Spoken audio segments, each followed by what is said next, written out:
Hello and welcome back to another episode of leaguE Talk, the podcast all about management, coaching, performance and all things League of Legends. My name is AJ and on today's podcast we have Diabolus' own team director. Now I think that's your official job title, team director, whose name is Coach, so wrap that one around your head. But welcome, thank you so much for your time, I really appreciate you coming on. Why don't you give us a little introduction about yourself? It could be absolutely anything. So I'm Jack Coach Fenton. I go by Coach, which I love how much that confuses people. Especially because my job title's not actually necessarily Coach, but I go by Coach because it's kind of what I've done all my life. Coaching in any shape or form, kind of physical coaching, sports coaching, obviously esports coaching, but also I'm kind of that kind of friend that helps you with real life stuff and coaches you through that kind of stuff. So I thought it was quite fitting. I changed to it at university because I was doing a lot of coaching and I just got started. I was being called coach at university by all my friends and teammates, so kind of just felt natural, so went by that. So that's me, and like looking forward to telling you more about myself throughout the interview. Fantastic. It's really, for me, that's super interesting because, and this is something that I speak quite openly about. And obviously, with my time working in esports, I've been doing the podcast for sort of 8, 9, 10 months now. And then the last 3 months have been working in the UK scene for League of Legends as well. But the thing that I notice, and this isn't necessarily anyone's fault, but it's good to hear that your background in coaching has developed you to be where you are now, you know? Yeah. There is a lot of times where coaches in esports, I've noticed, aren't necessarily a coach. Do you know what I mean? They don't understand coaching practice, how to coach people, things like that. So obviously a huge strength for you there. But it links nicely to the sort of first question that I wanted to ask you, and the topic that I wanted to chat around was your pathway, because pathways are super interesting. And your pathway is specifically interesting for a bunch of different reasons. I didn't actually know that you were a coach previously to working in esports, so that adds another sort of facet to it. But you're the co-founder and president of Warwick Esports. So Warwick Esports is the biggest or most dominant, I would say, university League of Legends team and one of the big esports universities in the UK. But your pathway, if you would just be happy to talk about that a little bit, and we'll go around that topic. So traditional sports, you said you went into esports, still active in Warwick, I presume? Yeah. Awesome. Yeah, I'm their president right now, so. Wonderful. So your pathway to, let's go from like inception, from the moment you wanted to be coaching to where you are now. Well, like you say, it doesn't start with just esports. So I used to do a lot of athletics. Started that when I was around 13, like running. So it was cross country and athletics, and I got involved with like a slightly bigger club where I kind of took part. And then a smaller one opened up near me in my village because I live in the middle of nowhere. And I got involved with this new club and they were looking for coaches and stuff. And I was only like 13, 14 at the time, but I was like, I'll help out. If there's people that want to learn from what I know, then I'll kind of impart it where I can. So I started coaching just kind of for the thrill of it, really, just kind of as a pastime in that scene. And I did a lot of coaching for adult beginner runners, so people who had like never actually ran before in their lives, and did some couch to 5K programs where I helped kind of adults who, obviously I was 13, but these people were like anything from mid-20s to in their like 60s, 70s. So everyone had unique issues, unique problems that they had to overcome.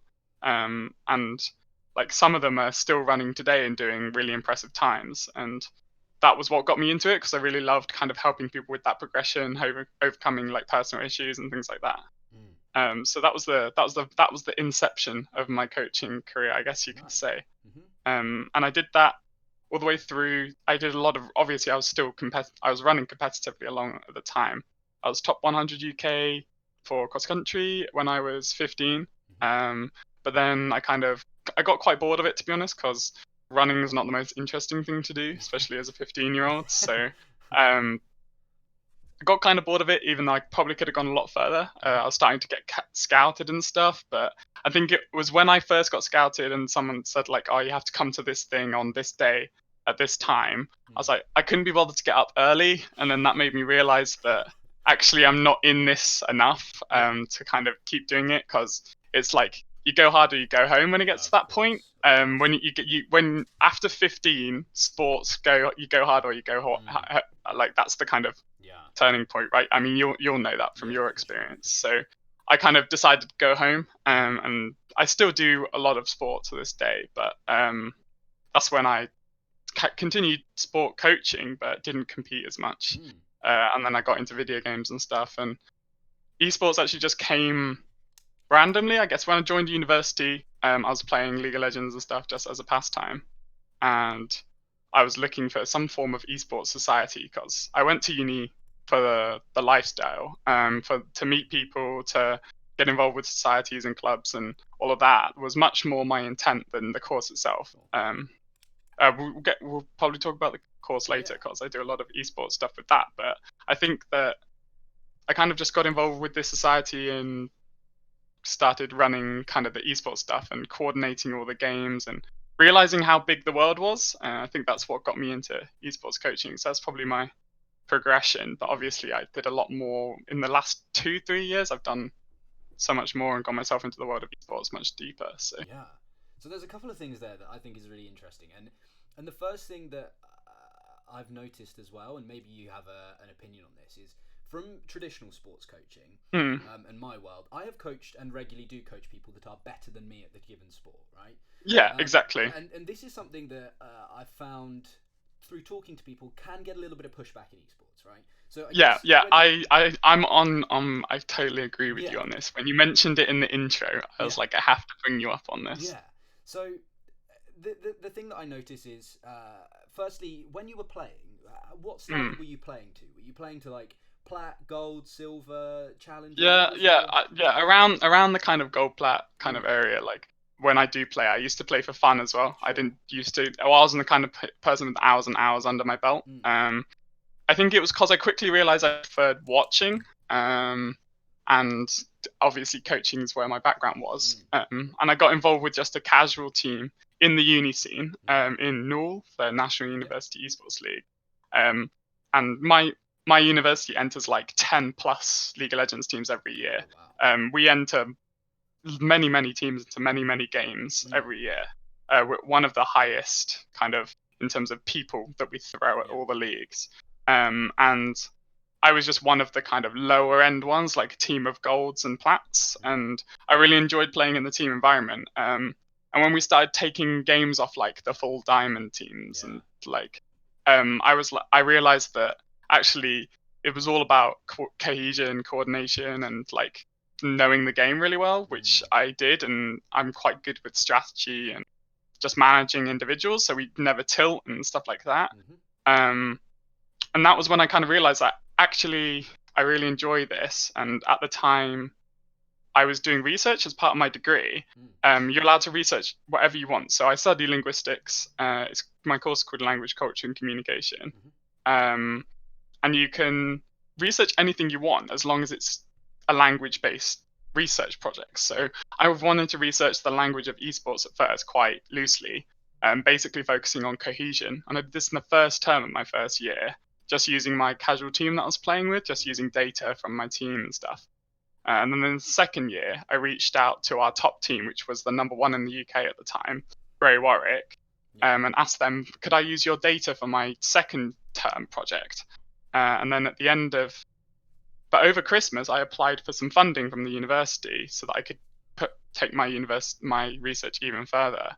I went from doing it just as part of my studies to doing it in my spare time, and then I flew out to Berlin for 2 weeks to do my research because I got granted £1,000 to do my research from the university, because I was successful in my bid for some funding, and my head of undergraduate studies, she worked quite closely with me because she does similar research to me but not in esports. So she really thought what I was doing was really interesting because I was doing it in such a niche context. So she kind of egged me on to get the funding, and I did that work with our first team, who won the season and ended up going to an international tournament. And because they knew that I was working with their data and stuff, I was quite good friends with Kerberos, who was the top laner of the team at the time. And they actually reached out to me like, hey, could you help us out with the qualifiers for this international tournament? And I was like, yeah, sure. So I helped them do drafts. The the first round was online, so I just helped them do drafts online, and then they made semis and got knocked out at semis by the team who won that like mini tournament that was the lead up to the main tournament. So they qualified, and they flew out to Portugal, I think it was. At that time, there wasn't any funding for coaches, so I stayed at home and called them on Discord every time they had practice, and ran through practice and everything with them from home, even though they were out at Portugal doing this online tournament. And again, they made semi-finals and got knocked out by Portugal, who won the tournament. Wow. So we had a lot of success, and that was just because they reached out to me like, oh, you've had this experience with like listening to our comms and watching our games. And I've also just spoke to them a lot about drafts and what I think they should do and stuff. And I got a lot out of that. So then they were like, hey, do you want to coach us like long term? Like, do you want to stick around? Like, there's not many teams with coaches, and their main roster were leaving, and they were like, we could do with you kind of keeping us solid. So I took a lead on that, and the captain of their team decided to step down so that he could focus on his studies. So I kind of took on the coach and captain role, and that's what got me really involved in it all. So it's very, very kind of natural progression. My studies kind of gave me a coaching opportunity, which gave me another coaching opportunity. And off the back of that, all of that success, I did 2 months with Singularity while they were practicing for the UK finals, which was I think they got reverse sweeped that year, but that was Curb's team, and they were looking for a coach, and like they knew about me through Curb just talking about it in practice, and that went really well. And Bloomigan actually took over from me, who's Rogue's coach now. So I went and did some work with them there, just kind of voluntary stuff, just for the kind of experience. So that's kind of how it got me into it. And I focused on university esports for a full year until now, when I kind of found my way back in. To the UK scene. Stunning. Yeah. So when you were in that environment, obviously you're coming in as someone who was working with linguistics, as you said. And truthfully, one could say, or one could argue, that you weren't a coach at that point. You weren't an esports coach at League of Legends. Yeah, right? Exactly. So when you took on the mantle of taking this team that had been relatively successful, did you find that with coaching older people, coaching people that, I don't know if they were older than you necessarily by age, but potentially more knowledgeable about the game, potentially more experienced than you with the game, was that something that you struggled with, or that was experience and doing things yourself, it was okay, and you could understand and you could talk to them, and it was a completely different environment? Yeah, because I think it's really important, because obviously coaching, there's a great deal of importance on how you garner respect and how you negotiate respect, but in esports, like you said, you get a lot of pushback when you're not high elo or ex-player or something like that. But I think it's really important to kind of point out that they can only ever talk about the game. They can't give you any of the other aspects of coaching, which is so much more important. One of the things that I coached well when I coached sport was not necessarily the sport itself, but a lot of the psychological side of stuff. Because in my opinion, sport is only like 40% the body. It's like 60% kind of in your head, believing in yourself, etc., etc. And like an ex-player is not going to be able to do that. In fact, ex-players are probably going to damage that because of the issue of toxicity in esports, which is massively reoccurring.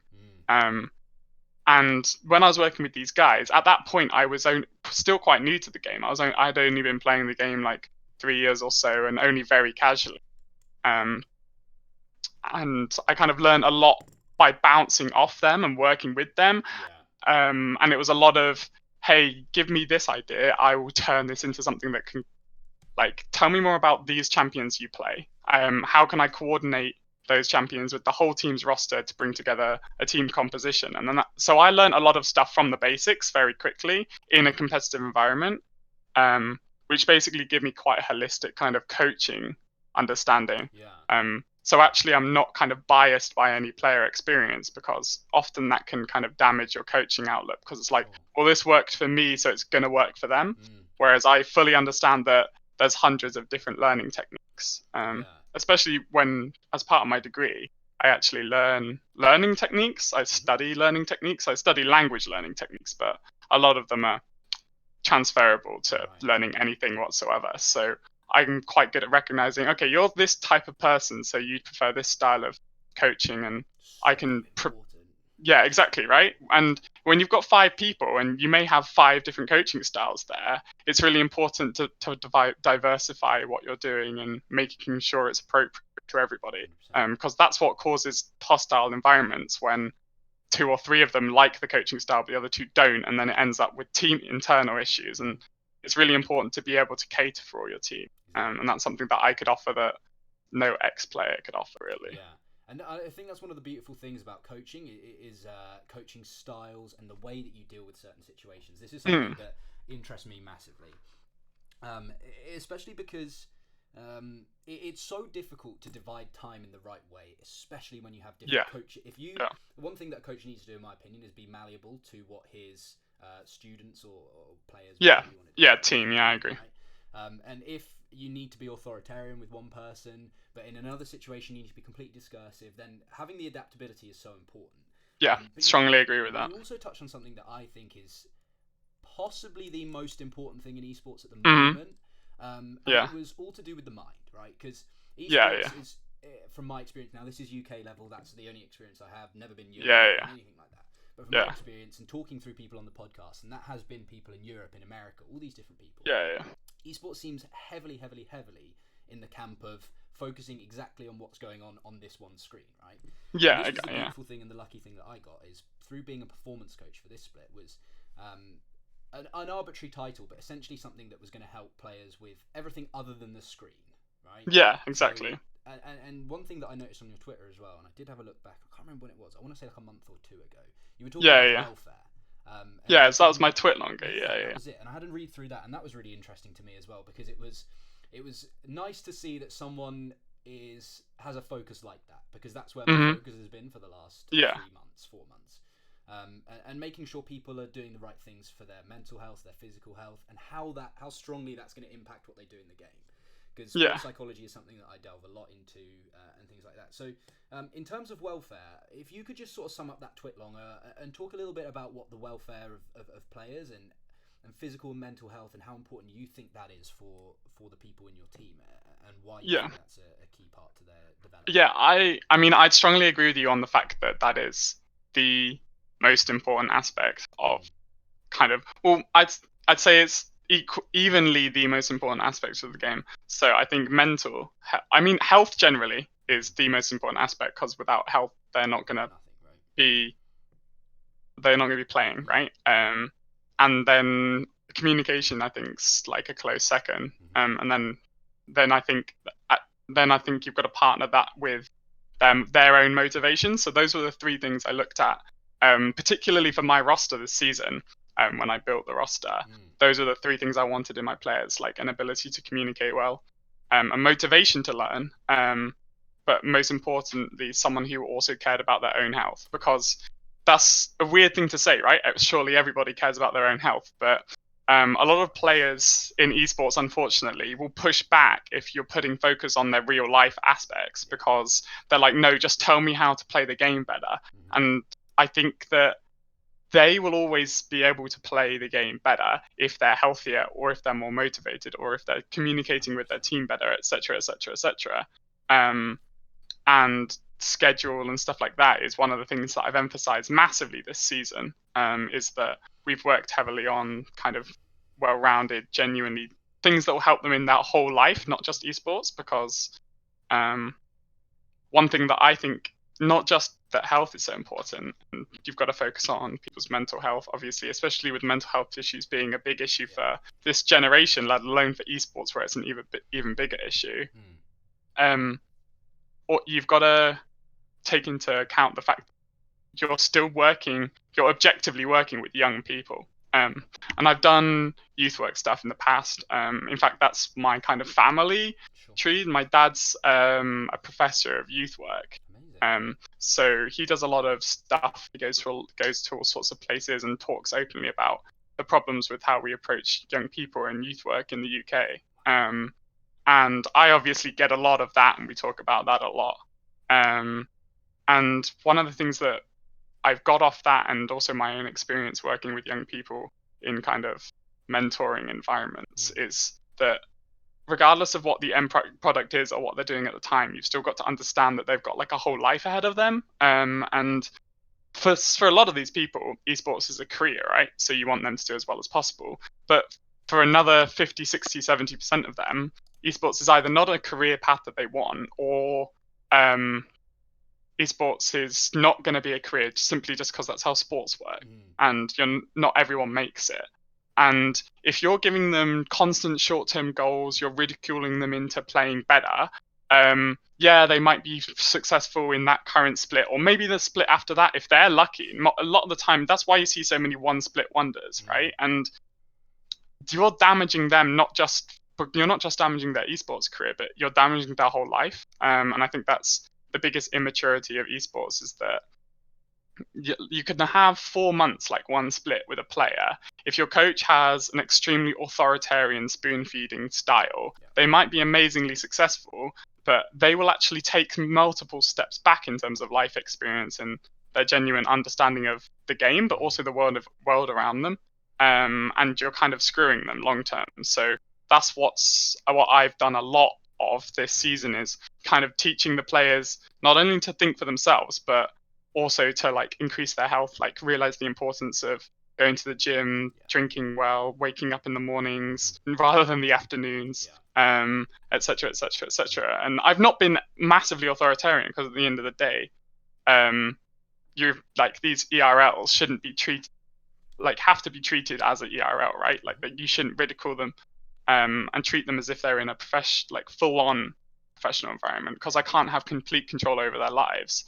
But what I have done is basically said that this is your minimum requirement, and if you want to do more, if you want to act more like a professional, you can do. But we have a rule, we have an enforced minimum in terms of, we have a bedtime, etc. You have to go to bed by this time, get up by this time. You need to be drinking this. We have welfare checks every 2 weeks, and it's really, really important to me. And I think I agree with you there that it is the most important aspect of esports. Yeah, and the reason I say it's the most important is because, just to clarify this, where it's not like, oh, you don't know what you're talking about because all you think is health, and if they're in the game, well, the fact they go to the gym isn't going to help. Fine. My opinion so far is that everyone is so focused on the game that what you want is the little edges elsewhere, right? And if all of the players know to a relatively high standard, they know how to play the game, they know certain macro details, stuff that I don't know about, truthfully with you. But if they have a standard there and they have a good coach who can help them learn further, the thing that they're missing out on, therefore, is everything else. So you do 8 hours of sleep, let's say, you do 8 hours of League of Legends. What are you doing for the rest of the time? And that's the bit that really interests me, And the thing that you touched on really nicely is there's a book. The reason I look back is because on that shelf over there, there's a book that I'm reading called The Tao of Coaching, TAO. Yeah. And it talks. It's a really interesting one. And the reason I think it's really interesting is it mirrors what you said there, where, in essence, one of the points that it makes is if you spend 10 minutes coaching, it will save you 1 hour of other time. Right? So if you coach someone for 10 minutes rather than tell them what to do, in essence, over time, you save about an hour. And that's the thing that I think is really key as well. If it's the whole teach a man to fish, he'll, that, whatever that one is. Yeah. Fish, I can't remember what it was. That's exactly. I strongly agree with that. I think that's a beautiful thing to focus on as well. But we love a good Chinese proverb. Yeah, I can't remember what it was, though, to be honest. But it sort of goes nicely into the next bit, because obviously me working as a performance coach, I work on some of the things that you're talking about there. And that's something that I'm very proud to say people have taken to and have done really well with. So I hope that you've had a similar sort of finding that I have. But your current role at Diabolus is team director. That's the official title. And that's an interesting one, because as far as I'm aware, you would be considered also a head coach, and I presume that goes in there somewhere. But before I make any other assumptions, as that one was, it would be great to hear about the things you do at Diabolus. So you've spoken about welfare, which I think is a really, really, really lucky thing for the players to have, because not all players have that sort of push or that person to help them with that. So welfare, that's something that you talk about. Head coach, what else is there? Because team director seems like a bigger role than just that, Yeah, so when I was talking to Diabolus, then when they approached me, they said, look, we're looking for a new coach, and I said, yeah, that's obviously what I want to do. I mean, it's my name after all. But I did ask. They said that what they want, the reason they wanted me over other coaches, and they had some decent coaches approach them, the reason that they wanted me, and the reason they'd had their eyes on me since we met like a few months beforehand. They actually wanted me to work alongside Hansen, mostly on this kind of performance and communication oriented side of things. Hansen moved on, and they thought, you know what, like they kind of offered me kind of free reign there, which was a big privilege for me. And I kind of asked them for this role that was more like a Premier League manager, or if like a football manager, where they're like a director. They are a head coach, but they're also in charge of the roster. They're in charge of the schedule. They're in charge of the managerial side of things, and that's why they're called a manager in football, right? But they're also in charge of, you'll see them in training, and you'll see them running all the training and stuff like that. So we've tried to kind of emulate that football coaching format, where you have a manager who's actually a coach. But obviously, if I was called a manager, then in esports, it's a very different concept to it. So that's why we came up with the title of director, because it kind of encompasses all those responsibilities. Sure. So yeah, I go as head coach as well. So that's what I do in terms of, on a day-to-day when I'm doing the more in-depth stuff, I will be leading scrims, I'll be doing all the five views, etc., etc. I'll do all the coaching responsibilities. But that's where Weizhao, my strategic coach, comes in, is that he's much more game oriented and strategically oriented. So like if you come to a football team, like take Arsenal for example, because I support Arsenal, right? Sorry, so yeah, I know, unfortunate for me, but Unai Emery is our like manager. He'll run all the trainings, he'll dictate transfers, blah blah blah. But then if you're watching them in a training environment, he'll be going around, he'll be checking things, he'll be the final say.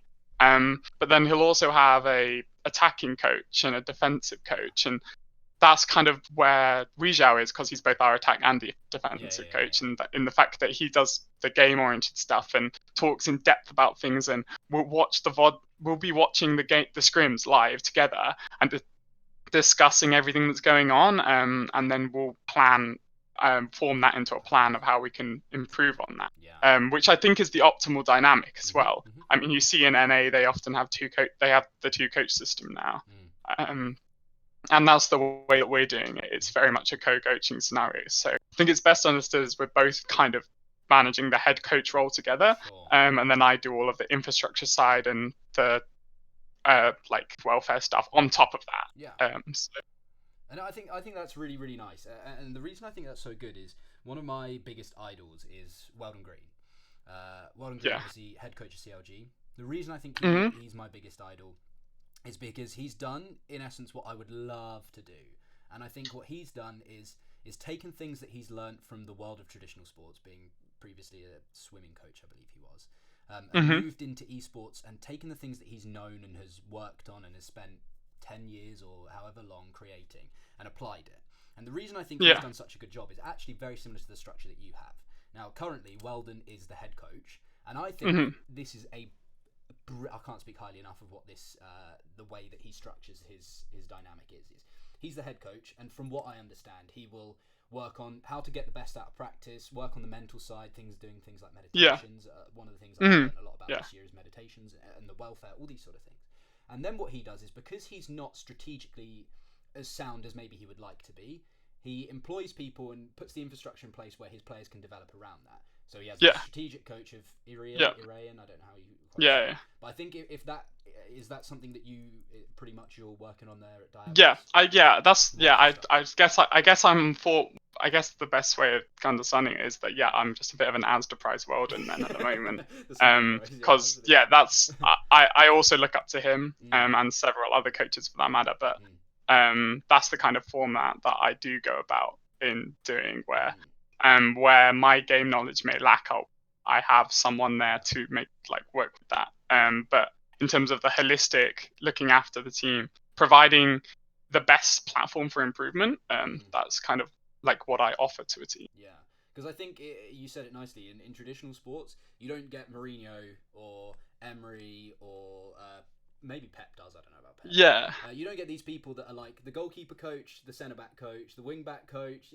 That Yeah. doesn't exist. The infrastructure is they have the head coach, and then they employ the group of people around them to help. Yeah, exactly. Like if you look at Liverpool, right? Klopp's brilliant, having so much success. Like if you think of the depth of their staff team, they even have a throw-ins coach. And like they legitimately are.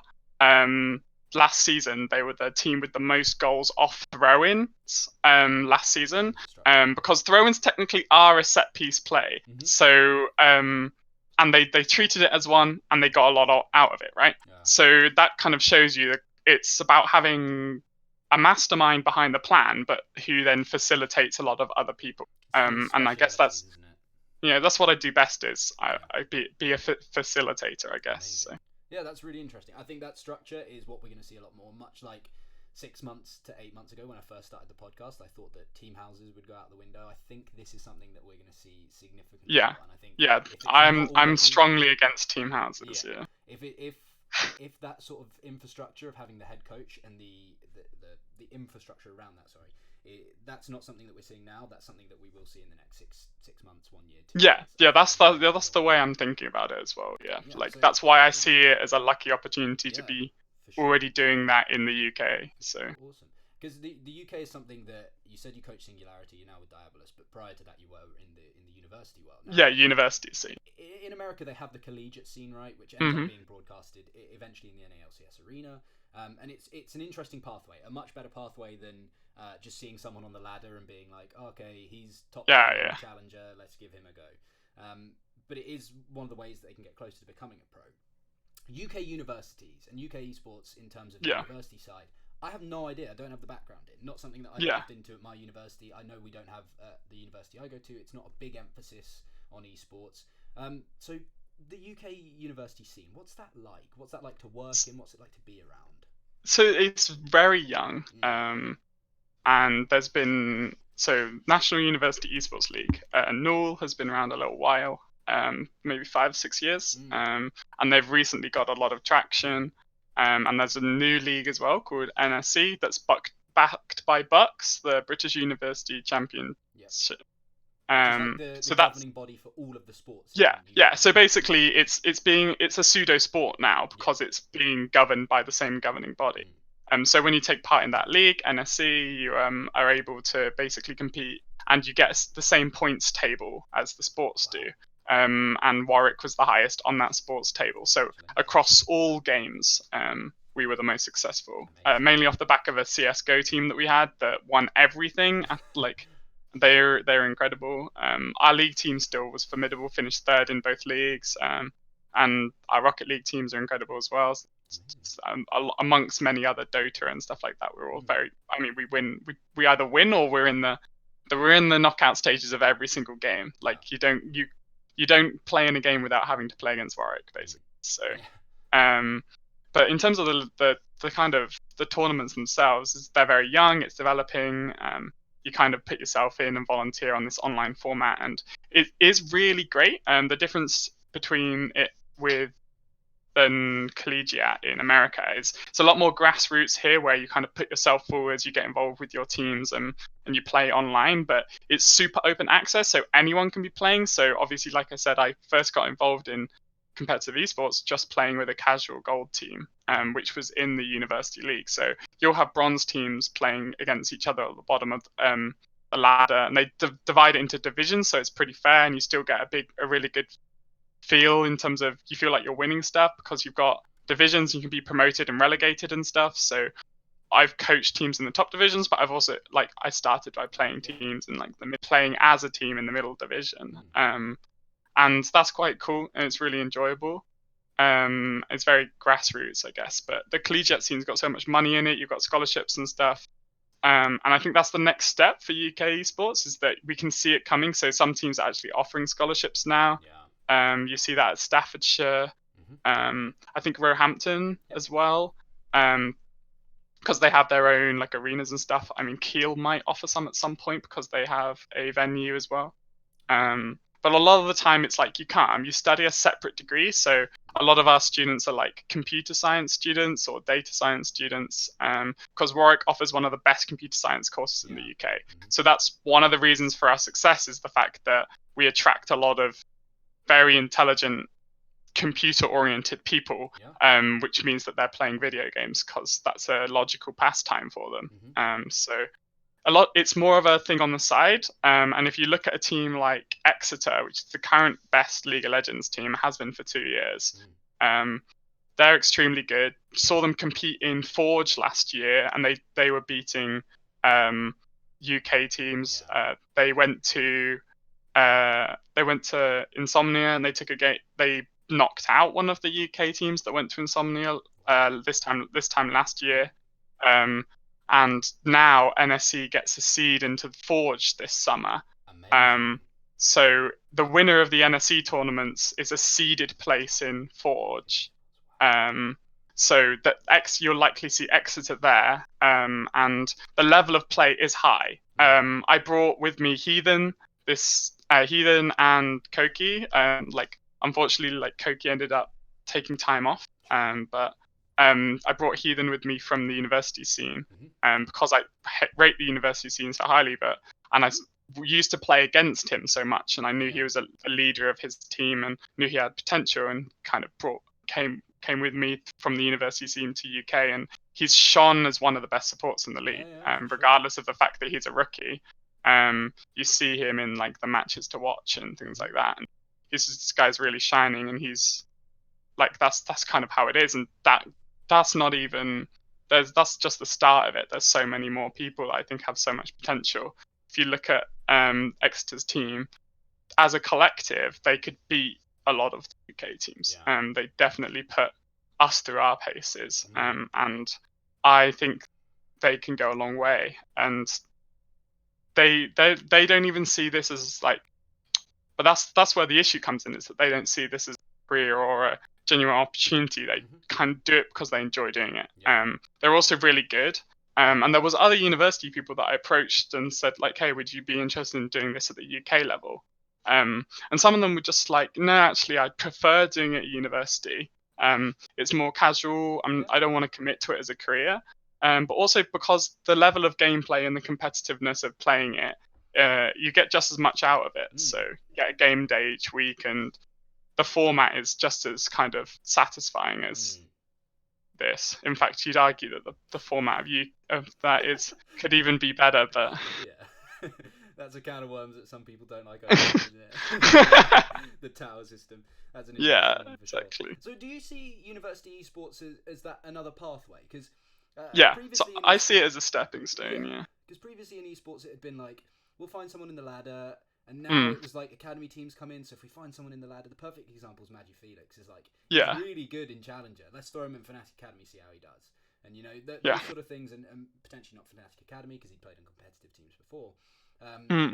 But that was an interesting take. Now this could be something that's an easier path, because UK 90%. Well, I don't know the right statistics, but a lot of people go from school straight to university, right? And that could be a place where they find out if this is something they want to do. Exactly. Something that they find in the first place, and that could be the feeder into UK, which could be, unfortunately, the feeder into the French league or the Spanish league, and then the LEC. Is that something you see being the case? Yeah, that's exactly how I see it. That's exactly how I see it. It's just the way I see my own coaching career as well as players' careers. This is true. And like, I think that the difference is, like you say, not just plucking someone off a ladder. Because if you pluck up someone off a ladder, without really in-depth interviews, which is actually what we did as our hiring process for this current roster that we've got, we did in-depth interviews, several with our players before we even offered a contract.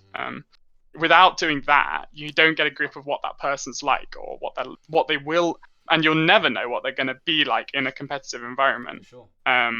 So you have to take an educated risk when you sign these people. So obviously, plucking someone off the top of the ladder, they might be able to beat them in lane, but they might be really toxic, or might damage the team environment, or they might just have no macro knowledge altogether, because you don't necessarily need the macro knowledge to climb. And that's the difficulty, right? And so that's basically what university does is give you that competitive experience. And if you want to do well, the teams that do well aren't the high elo teams. The teams that do well are the most cohesive teams that have put the most effort into practicing. Like last season, we lost Curb because he was playing with Diabolus. We signed a D4 Renekton one trick as our top laner. And like my mid laner was a Master Katarina one trick. My jungler had been with the team a little while, but I actually had an academy team for my university team. So we had like our second team was called Grey Warwick Academy, and I ran them both for a while, which was a lot of effort.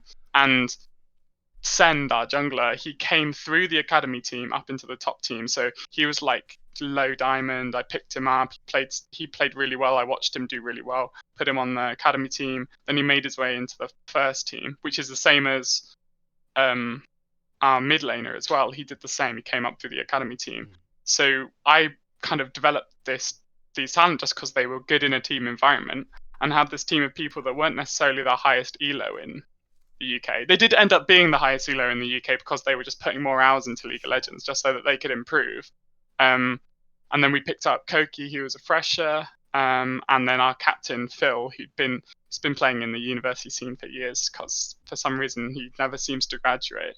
So he's constantly playing League of Legends. So we had this roster of people put together, and like Phil hit Challenger at one point, but at the same time, Phil will go down to D3 at any point in time.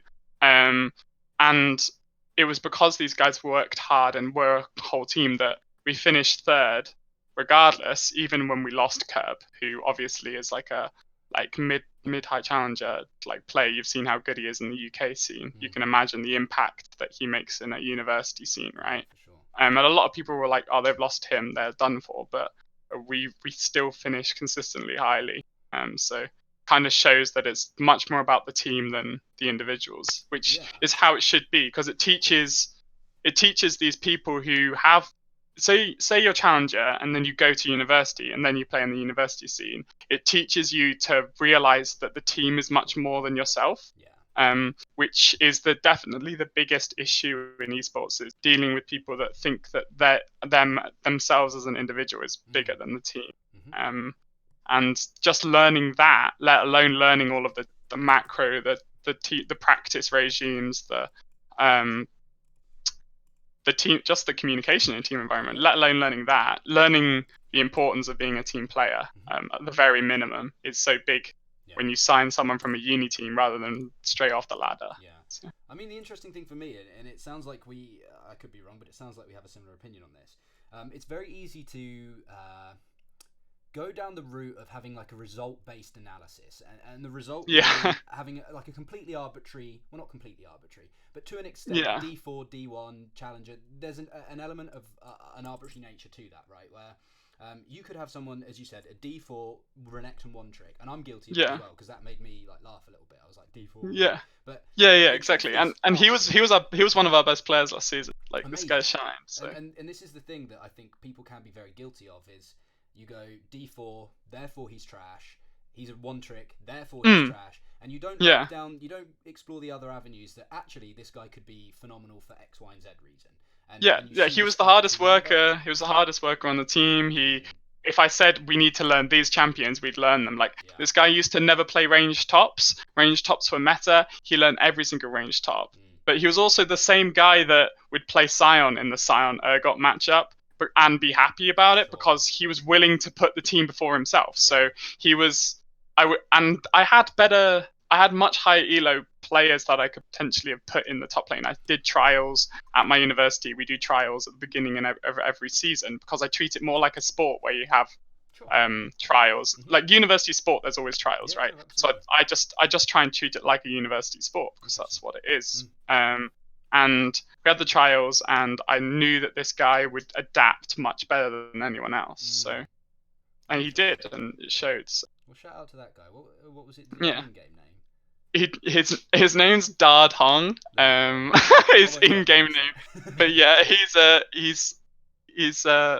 name's Felix, but he doesn't have Twitter, so I can't really give him too much clout. Well, but yeah, he's great. He's amazing. So well done, dude. Because that professionalism is something that I think is really important, and keeping Yeah. professionalism in esports and straying away from the unfortunate situation of having people sit at their computers for 16 hours a day eating pizza, Yeah, and exactly. food delivered right next to them, eating Yeah, while yeah. they're playing games. You know, this is another example of it. But that professionalism of having the trials, I think, is a really good thing as well. But the other, an interesting topic for me, and something that you seem to have excelled in, is coach education. So my background is a tennis coach. Always had Yeah. coached tennis since 13. So actually same age as you for athletics. So it started at 13. Yeah. I'm now 22. Yeah. 9 years, whatever, coaching traditional sports. My coaching education comes from reading lots of books about coaching, studying Yeah. that sort of stuff at university, but also doing qualifications. Now, Yeah. esports, you don't have journal articles, you don't have research articles in the Yeah. same way that you do for traditional sports. You don't have, you can't go to the LTA like I can in tennis, go and get qualified in the LTA. How, Yeah. as a coach, do you learn? Where do you get your knowledge from? Because one thing that I've noticed is the more I talk to people, the more knowledgeable I get. But obviously that's not always the easiest outlook. So from your perspective, and to be where you are now, where did you learn from? I mean, watching insane amounts of VODs, in terms of that. So the coaching oriented stuff, like I say, is like you say, is I get that from my coaching background. I'm very much a learn by doing kind of person. So I read about traditional sport. One of the big things that another thing I'm really lucky to have with Diabolus, I can't talk any more highly about these guys. They're incredible.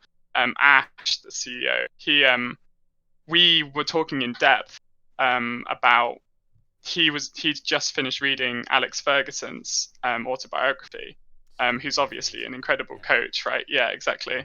And he's a big United fan. And I basically, like, one of the reasons that I was attracted to them was the fact that I do this kind of in-depth coaching stuff rather than just, I was a high-low player, I know the game really well. But where I get my stuff from is watch a lot of I like to watch the podcasts, especially the LEC. The Euphoria one is amazing. Every time a coach is on that, I'll watch that one like 2-3 times. Also, just kind of interacting with people is really good as well. A lot of these guys will talk to you if you reach out to them. I don't do that enough, actually. That's one thing that I've been saying I should do more. But like I just do a lot of kind of reading about it in traditional sport and then moving on. I mean, the reason I'm doing academic research in esports, part of the reason is the fact that there isn't much academic research in esports. So I'm actually actively reading about cohesion in sport and then trying to develop my own theory that actually applies to esports instead. And hopefully I'll be publishing a journal article on that in a few months. So if you do that, you must let me know. Yeah, so hopefully there will be stuff to read. And maybe it'll be stuff that I'm writing, but I think there should be stuff to read about esports coaching. And that's one thing that I guess I'm trying to be proactive and actually create that for people. Have you heard of? I've had. I would class him as a friend, maybe. I've had Ismail Pedraza. He's Rogue's, and I think his title's performance coach.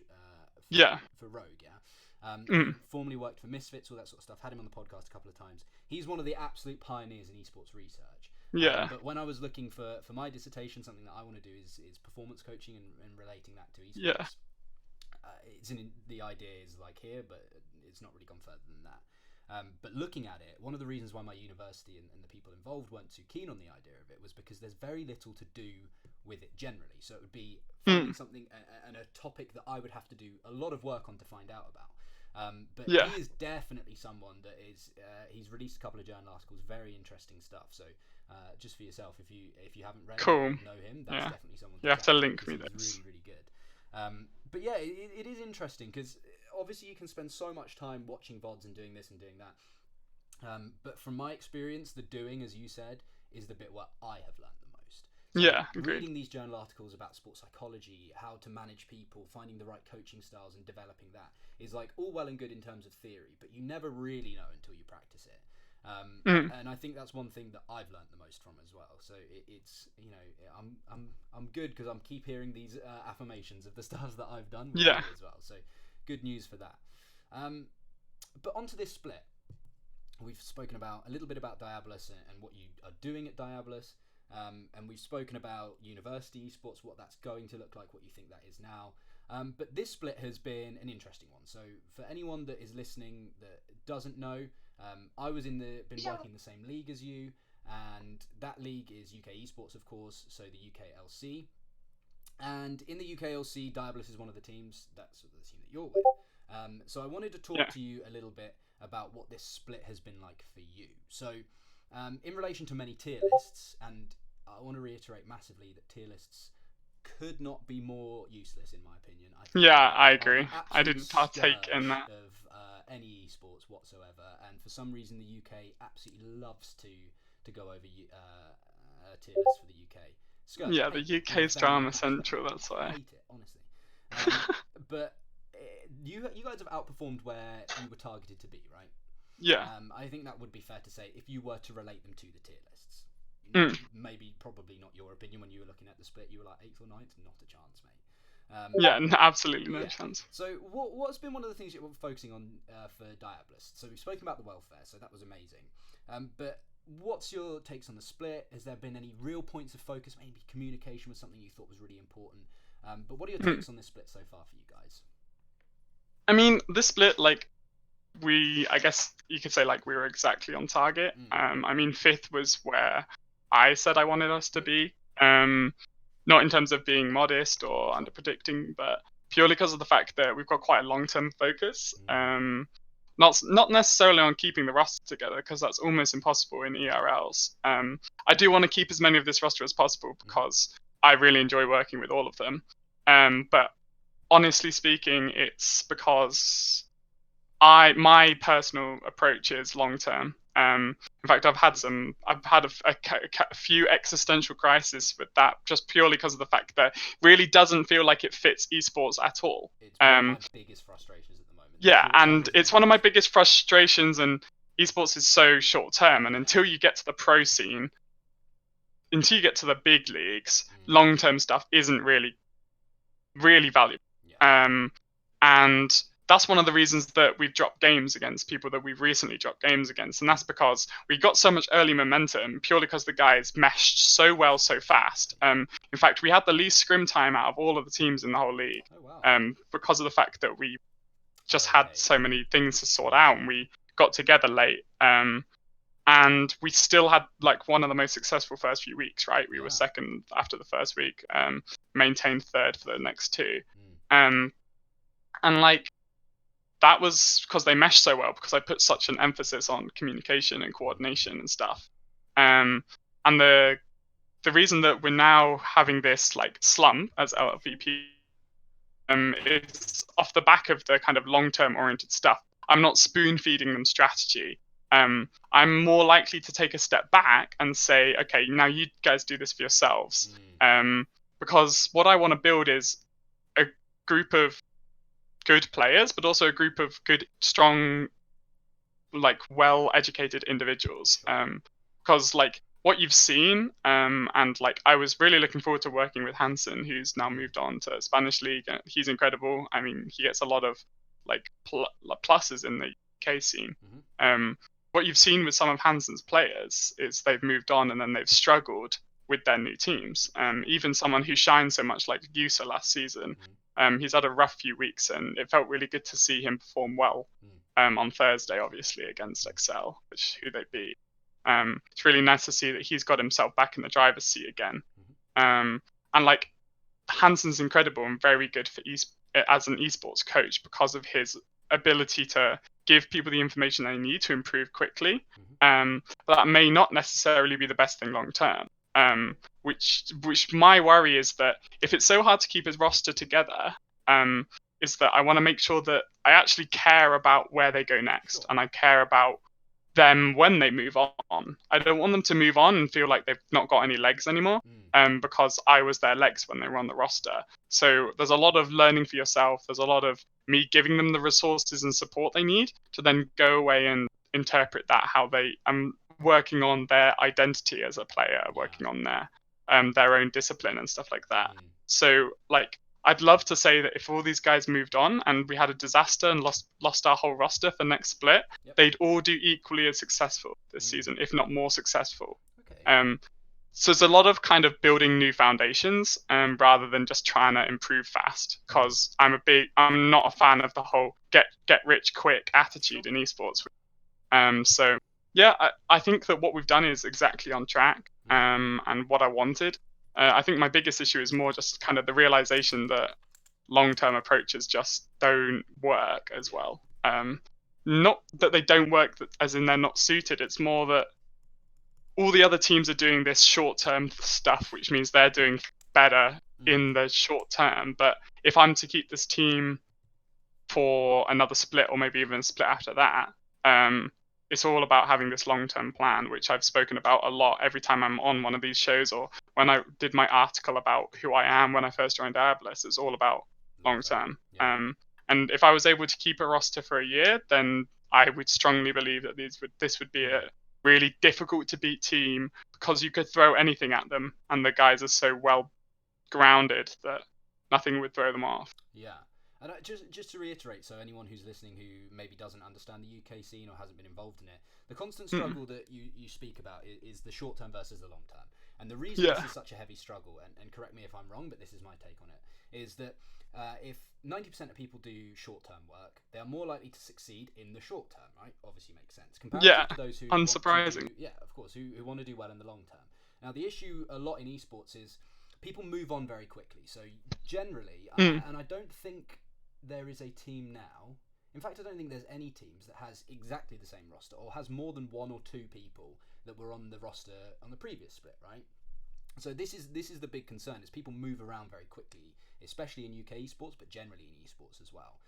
The ERLs have this an awful lot, where people go from team to team to team to team to team to team. If you look at their Leaguepedias and their previous teams, it's a list about yay long. You know, it's 7-8 teams in some circumstances. So the issue that you speak of is, if everyone's doing short term and you're doing long term, you're going to lose out in the short term, and you might not even win in the long term because the roster might not even stay together. So that's exactly the right. struggle that you talk of, and it's a difficult one, because this is so ingrained within people's mindsets in UK esports, and it's ingrained in players' mindsets as well, more often than not, where if you try and exacerbate the long term, you really push the long term for them. There are some circumstances where that doesn't go down very well, because they're focused on 3 months, not 3 years. And this is something exactly. that I have been trying to do in the team that I was working with as well, and luckily it was received very well. That in fact, what I want to make you is a better human, like a better person. Yes. And I strongly agree. Couldn't. Yeah, that's the thing that luckily has been taken to, and I didn't have any pushback at all with that. But I can foresee that there might be pushback from people in the future, or there might be some people that have that 3-month mindset rather than a 3-year mindset. Yeah, I agree. So very difficult, and you know, maybe speaking in the next couple of weeks, on Tuesday you guys as Diabolus play against either Enclave or Phelan, which are 2 teams in the UK scene as well. The question is, how's everything going for that? Like, how has preparation been? Obviously you've had a little bit more time off than the likes of Enclave and Phelan have as well, because they're playing maybe an hour or 2 before your game on Tuesday. I don't exactly know how the structure is as of yet. But yeah, what's your take? How are you feeling? Feeling confident? Feeling happy? Obviously, you spoke about the slump that you guys have felt. With the focus on the long term, which is, you know, therefore arguably not even a slump in the first place. This is just something that you'll bounce back up from, you know. But what's your take? How's everything going? I mean, good. The guys have been reacting really well to all of our losses. And that's couldn't make me happier, because of the fact that's why I built a team that would be ready to take losses positively, and they did, especially the most recent one. And we've been we went back to some basics, and we're actually relearning a lot of certain aspects over the last few weeks. And now all those puzzle pieces are in place. I think we're a really difficult team to play against, especially shown much, which is a really good advantage to us. In terms of preparing for these teams, there's been a lot of emphasis on ourselves. So it's not been like, okay, we're playing against this team, so we're going to cheese them.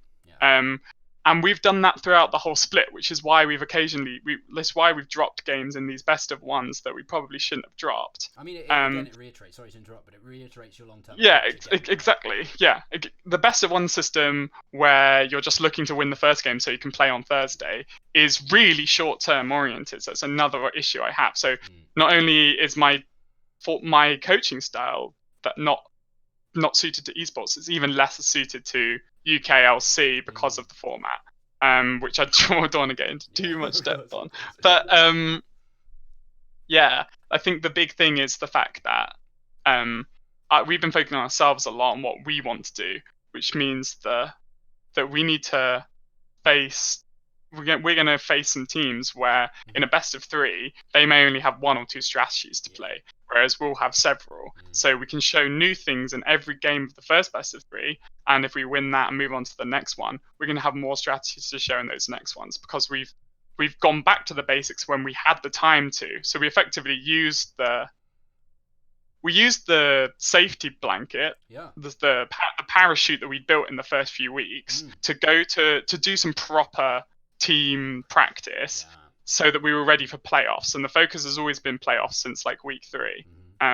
So hopefully it all pays off, is the way that I'm thinking about it. I just want it to pay off, less so for me, because I'm not stressed about tier lists, how people view me, how people view that, any of this. It's more, I just want the players to be able to show how good they are on stage, because they're all incredible players, and I don't care whether we win or whether we lose. I just want the boys to go out and give their best showing. That's what matters to me. So. Amazing.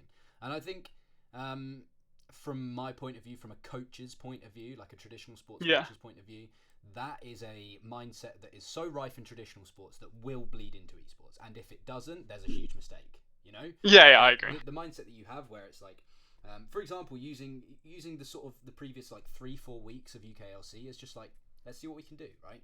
Let's see if this works here. Let's practice and become that unit that when we get to the stage that you're at now, you're going to be even stronger. And luckily, you guys allowed yourselves to do that because you did so well early on. So a really good one, promising for you guys for sure. But that pretty much sums up all of the questions that I had, right? The last question that I have, and this is one that I ask to anyone that comes on the podcast, is what is one thing that you can teach me or the viewers from your world? And this can be anything. Previously, I had people on, if they were from, there was a guy who taught us a bit of Polish.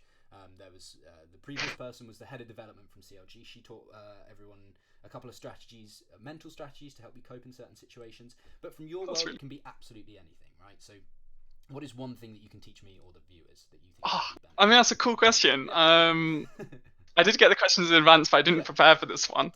But I think... So don't stress, I think what I guess I'd give you something linguistic, kind of to show you more about kind of my degree and stuff. So obviously I do a lot of team kind of esports communication.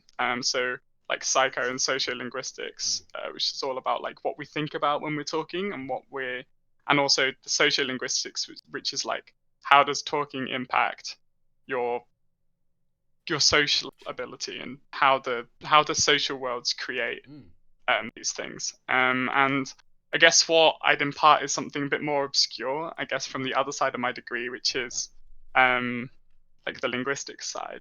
Is in terms of languages, English itself is really interesting for esports because of its origins, and the way that language adapts in esports is kind of cool. And it's adapting because of the way that we're actually developing a new kind of sub-language, which is called a community of practice, or it's linguistically a community of practice. But it's basically where lots of people from lots of backgrounds with different world experiences, they come together, and community of practice is the word for it. It's really cool. You'd really enjoy reading about it. I'd recommend you do.